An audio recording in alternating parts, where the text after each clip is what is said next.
I'm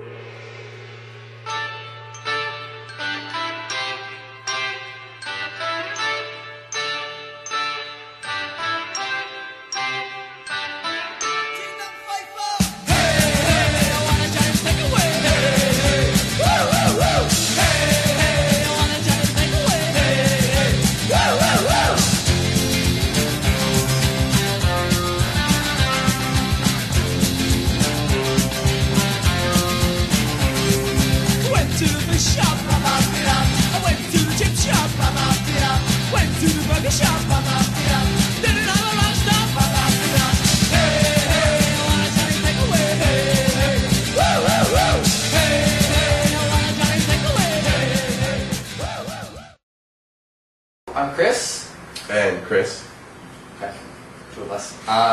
Things about Shanghai, we've got 3 things to cover today, so maybe we'll list them first. Oh, sure, whatever. Okay, so Baijiu. Yeah, that lovely liquor in China.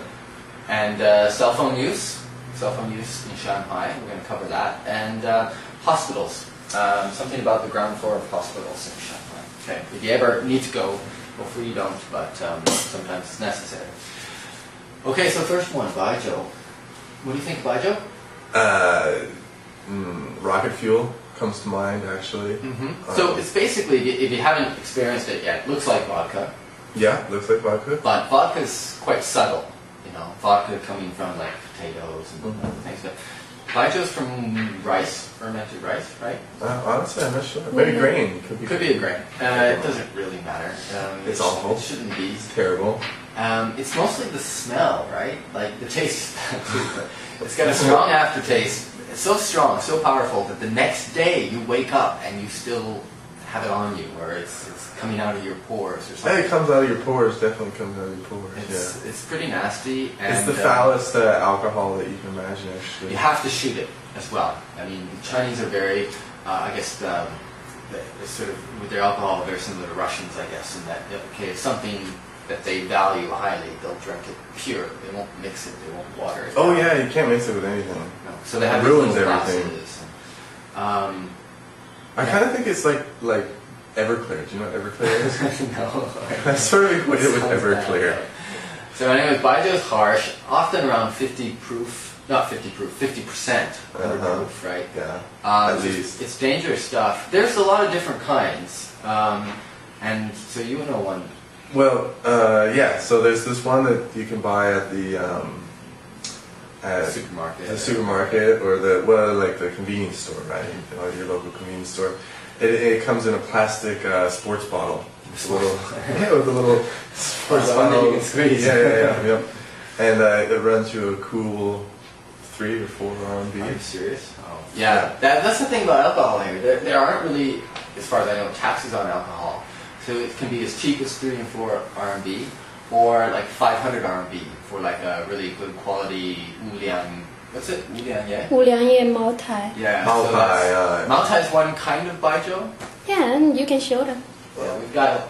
See, and that's the thing about Baijiu is the bottles are so unique. It's kind of like motor oil, isn't it? It looks like castor oil. It doesn't look like liquor, that's for sure. This is not a liquor bottle at all.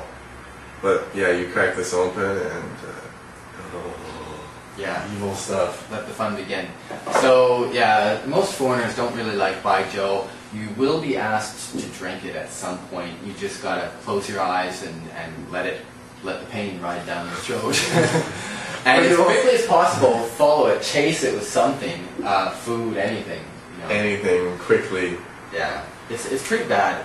Chinese beer is much better. My favorite one is you can sometimes find in the Dongbei restaurants, which is the northern China, and they have these jars sitting on the countertop.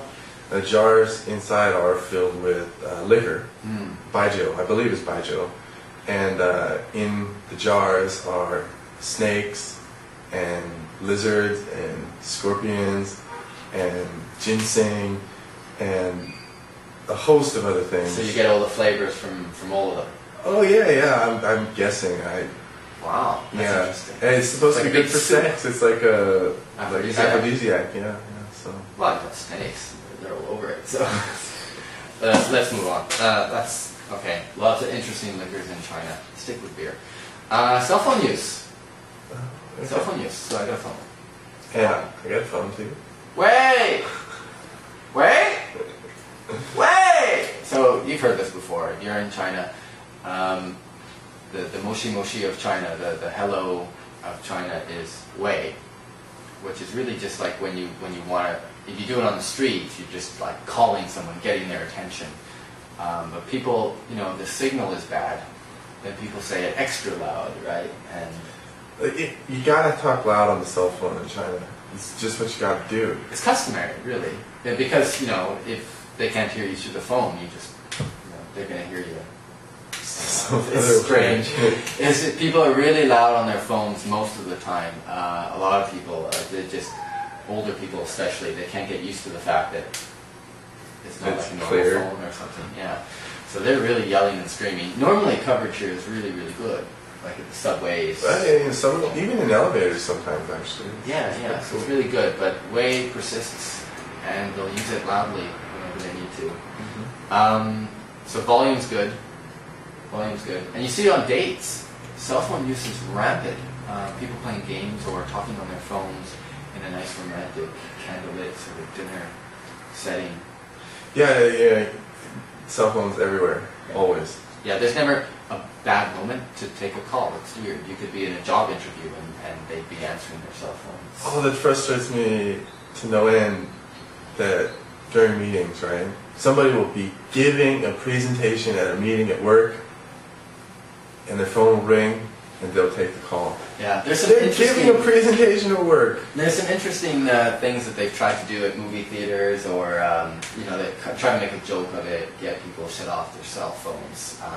Okay, let's move on. And what about our hospitals here in Hospitals. Shanghai? So we've both been to the hospital to visit people or do whatever, and You went there on the for floor. You spent a lot more time in hospitals. Yeah, I than me. had full-on surgery in a hospital in China, and it wasn't like a rich, clean expat type hospital in a compound somewhere. Just a normal hospital. I'm not too afraid of the dirt. It was decent. It was clean. It was fine. My IV was labeled Ligoren, foreigner. Apparently, I was the only one around at the time. Wouldn't be confused with anybody else, I guess. So that really pale-looking patient in room 203. The bottom floor of the hospital is the scariest, though. There are no rooms, there are no wards really there. There's just cashiers and ATMs as well. Mm-hmm. It's where you pay up front. So me being from Canada, him being from America, more or less, we have pretty good health systems. And Canadians are used to not paying anything, any time for anything. If you have a job and you're covered, whatever. So there's no cash involved in hospitals. Here, you go downstairs. Well, first you go see a doctor. They tell you what tests you need to get. You go downstairs, you pay, you get a receipt, they stamp it, and then you go back up and you go get your tests or whatever. It's really weird. But first, if I recall, to get into see a doctor, to get an appointment with a doctor, you have to have a card. Oh, really? A hospital card. And to get the hospital card, you have to pay first. You have to go to the counter, buy your hospital card, and then you get an appointment with the doctor. Well, there's a lot of weird things going on. Basically, someone will lead you around if you can't do anything yourself. But take money with you, take your wallet, guard it carefully. But you need a bit of cash. Most things are not really that expensive, actually. It's fairly cheap.